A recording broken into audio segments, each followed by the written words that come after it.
परमहंस योगानंद अपने गुरु श्री युक्तेश्वर जी से भेंट। कोलकाता से अपने साथ लाए हुई मेरी एकमात्र निधि थी साधु का वह चांदी का ताबीज जो माँ ने मेरे लिए रख छोड़ा था। वर्षों तक संभाल कर रखते हुए जब मैंने उसे आश्रम में अपने कमरे में सावधानी पूर्वक छुपा कर रखा था, ताबीज रूपी प्रमाण को देखकर मुझे होने वाले आनंद को फिर से ताज़ा करने के लिए मैंने एक दिन प्रातः उस बंद डिबिया को खोला। सील बंद लिफाफा तो जैसा का तैसा था, परंतु आश्चर्य, ताबीज गायब था। शोकाकुल होकर मैंने हर संदेह को मिटाने के लिए लिफाफा फाड़कर देखा। साधु की भविष्यवाणी के अनुसार जिस शून्य से साधु ने उसे आमंत्रित किया था, उसी शून्य में वह वापस चला गया था। दयानंद जी के शिष्यों के साथ मेरे संबंध क्रमशः अधिकाधिक बिगड़ते चले गए। मेरी दृढ़ उदासीनता से चिढ़कर सारे आश्रमवासी मुझसे दूर होते चले गए। जिस आदर्श के लिए मैंने अपने घर को और अपनी सारी लौकिक आशा आकांक्षाओं को छोड़ दिया था, उस आदर्श का ध्यान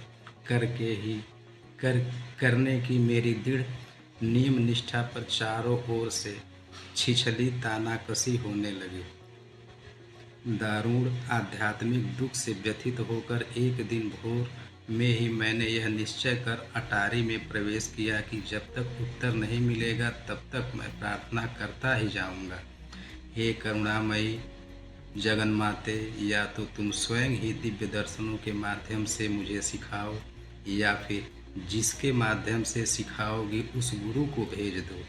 कई घंटे बीत गए, पर सुबह कर की जा रही मेरी प्रार्थनाओं का कोई उत्तर नहीं आया। अचानक मुझे ऐसा लगा मानो मैं शरीर ऊपर उठता हुआ असीम महाशून्य में पहुंच गया हूँ। तुम्हारे गुरु आज आएंगे। महाशून्य में मानव सब तरफ से, पर न जाने कहाँ से एक दिव्य नारी स्वर गूंजा। इतने में असीम जगत के उस दिव्य अनुभव को एक निश्चित स्थान से आई तीव्र पुकार ने छिन्न भिन्न कर दिया। नीचे रसोई घर से हबू नाम का एक युवा पुजारी मुझे पुकार रहा था। मुकुंद, बहुत हो गया ध्यान, यहाँ एक काम पर तुम्हें जाना है। कोई दूसरा दिन होता तो मैं पलटकर जवाब दे दिया होता, परंतु अब मैंने अपना अश्रुसिक्त रो कर सूजा हुआ चेहरा पोंछा और चुपचाप उसके पास चल दिया। हबू और मैं वाराणसी में हमारे आश्रम से दूरी स्थित बंगाली टोले के बाजार में जाने के लिए निकले। हम बाजार में सामान खरीद रहे थे। सूर्य तप तो रहा था, पर अभी मध्याह्न नहीं हुआ था, इसलिए उसने अपना उग्र रूप अभी धारण नहीं किया था।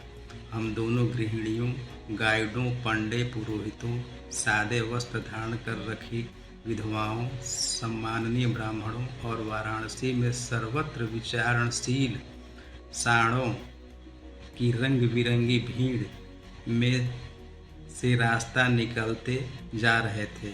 हम आगे आगे बढ़ते जा रहे थे कि मैंने अपनी गर्दन घुमाकर एक आसानी से ध्यान में भी न आने वाली संकरी गली की ओर देखा। गली के छोर पर स्वामियों का गेरुआ परिधान धारण किए एक महापुरुष निश्चल खड़े थे।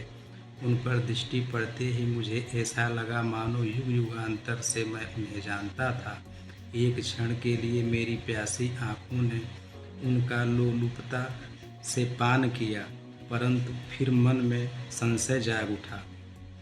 मेरा मन कहने लगा, इस परिव्राजक सन्यासी का चेहरा तुम्हारे किसी परिचित से शायद मिलता जुलता है। स्वप्नदर्शी चलते चलो। 10 मिनट पश्चात मेरे पांव सुन्न हो गए। ऐसा लगा जैसे दोनों पांव पत्थर बन गए हों और अब मेरा भार आगे ढोने में असमर्थ हो गए हों। बड़ी परिश्रम से मैं पीछे की ओर मुड़ा। तुरंत दोनों पांव स्वाभाविक अवस्था में आ गए। फिर पीछे मुड़ने पर पुनः वही विचित्र भारीपन लौट आया। वह महापुरुष मुझे चुंबकीय ढंग से अपनी ओर खींच रहे हैं। इस विचार के मन में आते ही मैंने अपने थैले हबू के हाथ में थमा दिए। अब आश्चर्य से मेरे पाँवों का नाच देख रहा था। अब वह खिलखिलाकर हंस पड़ा। तुम्हें क्या तकलीफ है? पागल तो नहीं हो गए हो? मेरे मन में तुमुल मचा रही भावना के कारण मैं कोई उत्तर नहीं दिया और चुपचाप तेजी से चल दिया। मैं ऐसे वापस चला जैसे मुझे पंख लग गए हों और शीघ्र ही उस गली में जा पहुंचा। उस ओर दृष्टि उठाते ही मैंने देखा कि शांति मूर्ति स्थिर दृष्टि से मेरी ही दिशा में देख रहे थे। कुछ ही उत्कंठापूर्ण कदम मैंने उठाए तो सीधे उनके चरणों में पहुंच गया। गुरुदेव, यह दिव्य चेहरा वही था जिसे मैंने 1000 बार दिव्य दर्शनों में देखा था। नुकीली दाढ़ी और लहराते केसों से सज्जित सिंह समान मस्तक में स्थित उस शांत तेजस्वी नेत्रों ने प्रायः मेरे रात्रिकालीन विशृंखल ध्यान के धुंधलेपन से ऐसे झांक कर देखा था जैसे उनमें कोई आश्वासन झलक रहा हो जिसे मैं पूरी तरह समझ नहीं पाता था। ओ मेरे प्रिय, तुम मेरे पास आ गए। आनंद कंपित स्वर में मेरे गुरु बांग्ला भाषा में बार बार यह कह रहे थे। कितने वर्षों से मैं तुम्हारी प्रतीक्षा कर रहा था। निशब्दता की एकता में हम दोनों एक हो गए। शब्दों का प्रयोजन निकृष्टतम प्रतीत होने लगा। कायल करने वाला संवाद गुरु के हृदय से शब्द रहित सांत्वना बन कर शिष्य के हृदय में समाता चला गया। अपने अंतर मन में मैं निर्विवाद रूप से जान गया कि मेरे गुरु ईश्वर को जानते हैं और मुझे ईश्वर तक पहुंचा सकते हैं। इस जीवन का अंधकार पूर्व जीवन की स्मृतियों के मधुर अरुणोदय में अदृश्य हो गया। रोमांचक समय भूत, वर्तमान और भविष्य काल चक्र पर चक्राकार घूमते दृश्य हैं। सूर्य इन पवित्र चरणों में मुझे पहली बार नहीं देख रहा था।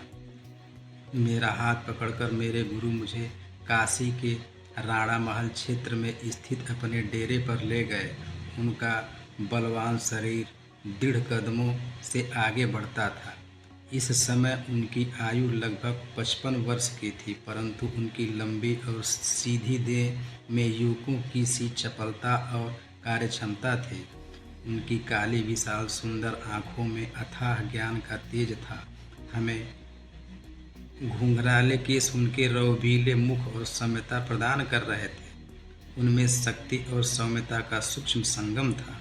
गंगा किनारे स्थित एक मकान की पत्थर से बनी बालकनी की ओर जाते हुए, जहाँ से गंगा साफ दिखाई देती थी, उन्होंने प्यार से कहा, मैं अपने आश्रम और जो कुछ भी मेरा है वह सब तुम्हें दे दूंगा।